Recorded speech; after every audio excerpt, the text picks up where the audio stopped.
Sa magandang araw pong muli sa inyo mga kapatid, mga kaibigan.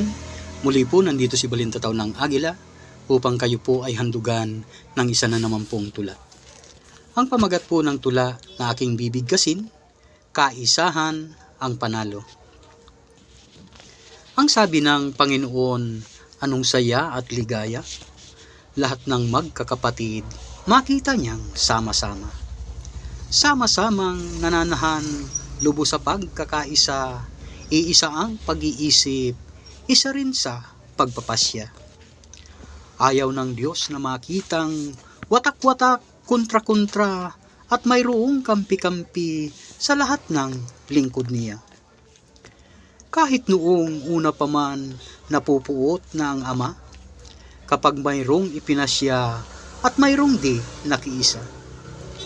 Katulad ng mag-asawang Ananias at Sapira, kaagad na hinatulan at namatay kapag daka.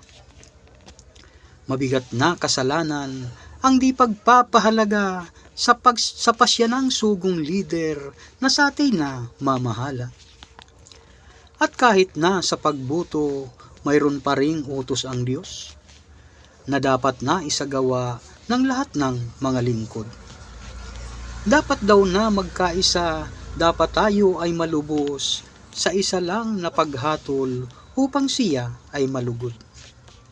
At ayon sa diksyonaryo, kahulugay masususog, kahulugan ng paghatol, pagbuto ang isinagot.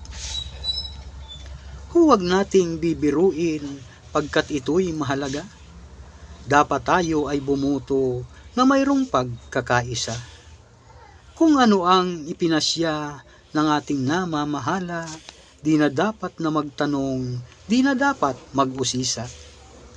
Sumunod ng buong puso, di dapat magtalusira, baka ika'y mahatulan, ang buhay mo ay masumpa.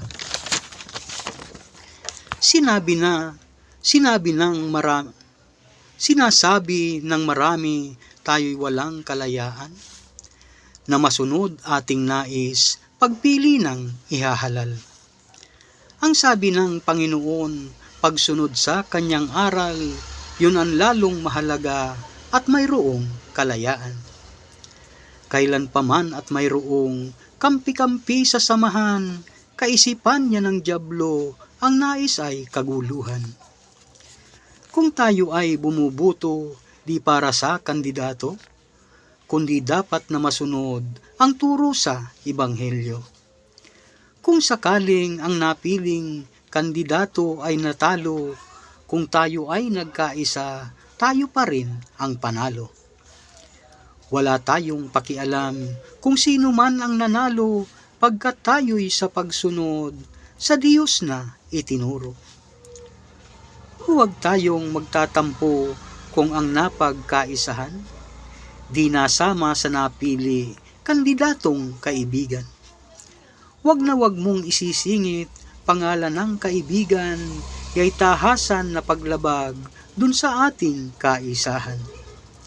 Kapag yan ay ginawa mo, mortal yan na kasalanan, paglabag sa espiritu, tiyak na yang iyong kahatulan. At kung ikaw ay bubuto patungo na sa presinto, ay kagyat kang manikluhod, sa Ama ay magsumamo. Hilingin na ipag-adya malayo sa mga tukso at sa mga kasamaan, nawa ikaw ay ilayo.